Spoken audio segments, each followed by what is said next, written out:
বাংলাদেশ একটি মুসলিম প্রধান দেশ।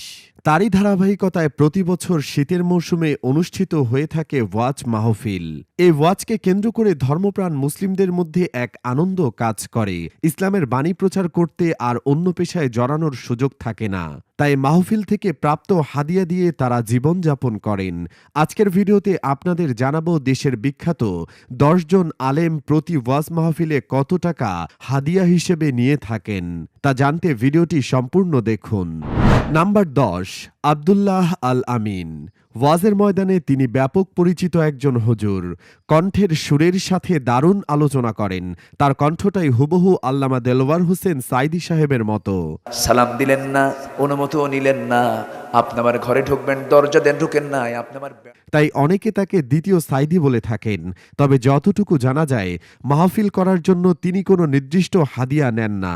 মাহফিলে কর্তৃপক্ষ তাকে যেই হাদিয়া দেয় সেটা নিয়েই খুশি থাকেন। সাধারণত হাদিয়া হিসেবে তাকে দেওয়া হয় ৫০ থেকে ৬০ হাজার টাকা। নাম্বার ৯, মাওলানা হাফিজুর রহমান সিদ্দিকী। বাংলাদেশের আরও এক পরিচিত মুখ হাফিজুর রহমান সিদ্দিকী সাহেব। ওয়াজের ময়দানে তিনি পরিচিত, তবে কিছু কাজ তাকে সমালোচনার মধ্যে ফেলে দিয়েছে। তার দাম্ভিক কথাবার্তা মানুষের কাছে তার গ্রহণযোগ্যতা কমিয়ে দিয়েছে। তবে ওয়াজের ময়দানে তিনি দাপিয়ে বেড়াচ্ছেন। তিনি কত টাকা নেন তা সঠিকভাবে জানা যায়নি, তবে জানা যায় তিনি চুক্তি করে বয়ান করেন। প্রতি ওয়াজের জন্য তাকে ৭০ থেকে ৮০ হাজার টাকা দিতে হয়। নাম্বার ৮, আল্লামা তারিক মনোয়ার।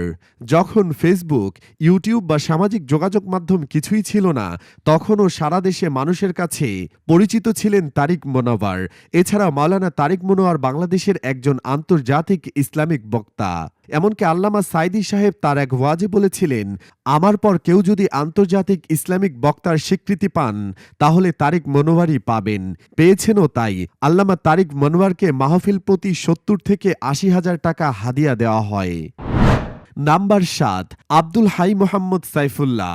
বর্তমান সময়ে তিনিও একজন আলোচিত ইসলামিক স্কলার। তিনি রাষ্ট্রপতির কাছ থেকে স্বর্ণপদক প্রাপ্ত একজন ছাত্র। তিনি তেলওয়াতুল প্রতিযোগিতায় স্বর্ণপদক পেয়েছেন। এছাড়া বাংলাদেশ ইসলামী ইউনিভার্সিটির মধ্যে বিতর্ক প্রতিযোগিতায় অন্যতম ভালো একজন বিতার্কিক হিসেবে সম্মান লাভ করেন তিনি। জানা যায়, মাহফিল করার জন্য তিনি কোনো নির্দিষ্ট হাদিয়া নেয় না। সাধারণত হাদিয়া হিসেবে তাকে দেওয়া হয় ৫০ থেকে ৬০ হাজার টাকা। নাম্বার ৬, শেখ আহমদুল্লাহ। বিশ্ববিখ্যাত একজন দায়ী। বাংলাদেশ পেরিয়ে যে সকল আলেমগণ বিশ্ব দরবারে পরিচিতি লাভ করেছেন তাদের মধ্যে অন্যতম শেখ আহমদুল্লাহ। বর্তমানে তিনি আস-সুন্নাহ ফাউন্ডেশনের মাধ্যমে দেশে এবং বিদেশে বাংলা ভাষাভাষী মানুষের মাঝে ইসলামী জ্ঞান পৌঁছে দেবার কাজ করে যাচ্ছেন। এর আগে তিনি সৌদি আরবের পশ্চিম দাম্মাম ইসলামী সেন্টারের সম্মানিত দায়ী হিসেবে কর্মরত ছিলেন। তার মাসিক আয় সম্পর্কে সঠিক তথ্য জানা যায় না, তবে সাধারণত হাদিয়া হিসেবে তাকে প্রতি মাহফিলে দেওয়া হয় ৫৫ থেকে ৬০ হাজার টাকা। তিনিও কোনো চুক্তি করেন না। নাম্বার ৫, মাওলানা খালিদ সাইফুল্লাহ আইয়ুবী। কওমি অঙ্গনের আরেক বিজ্ঞ আলেম তিনি। তার সুরেলা কণ্ঠে ইসলামিক বাণী মুহূর্তের মধ্যে মানুষের মন নরম করে দেয়। এই কণ্ঠের জন্য তাকে বলা হয় সুলতানুল ভয়েস। সুরে মত্ত হয়ে মানুষের চোখে পানি চলে আসে। শীতের মৌসুমে তার চাহিদা বেড়েই যায়। তিনিও কোনো চুক্তি করেন না, তবে সাধারণত হাদিয়া হিসেবে তাকে প্রতি মাহফিলে দেওয়া হয় ৪০ থেকে ৫০ হাজার টাকা। নাম্বার ৪, আল্লামা বাসিত খান। আল্লামা বাসিত খান আরেক বিজ্ঞ আলেম। একদিকে তার আমল, অন্যদিকে তার ইলম তাকে করেছে অনন্য। কুরআন আর সুন্নাহর কথাগুলো কতই না সহজ করে সাধারণ মানুষ ও তরুণ আলেমের মধ্যে তুলে ধরেন। তিনিও কোনো মাহফিলের জন্য চুক্তিবদ্ধ হন না, তবে সাধারণত ধারণা করা হয় হাদিয়া হিসাবে তাকে প্রতি মাহফিলে দেওয়া হয় ৪০ থেকে ৫০ হাজার টাকা। নাম্বার ৩, আল্লামা মামুনুল হক। সারা দেশে আলোচিত একটি নাম আল্লামা মামুনুল হক। তিনি একাধারে হাফেজ, মাওলানা, মুফতি, সেই সাথে অর্থনীতি বিষয়ে গ্রাজুয়েশন কমপ্লিট করা এই বরেণ্য আলেমের। তিনিও শীতের মৌসুমে কওমি মাদ্রাসাগুলোতে ওয়াজ করে থাকেন। তিনি কোনো মাহফিলের জন্য চুক্তিবদ্ধ হন না, তবে হাদিয়া হিসেবে তাকে প্রতি মাহফিলের জন্য ৫০ থেকে ৬০ হাজার টাকা দেওয়া হয়।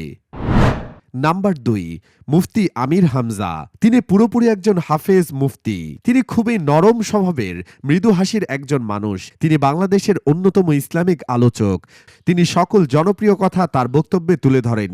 ইসলামী ব্যক্তি হওয়া সত্ত্বেও তার মধ্যে কোনো অহংকার নাই। মাওলানা মিজানুর রহমান আজহারি ও মুফতি আমির হামজার সাথে খুব ভালো সম্পর্ক রয়েছে। তিনি কোরআনের মাহফিল থেকে যা কিছু পান তা দিয়ে জীবন অতিবাহিত করেন।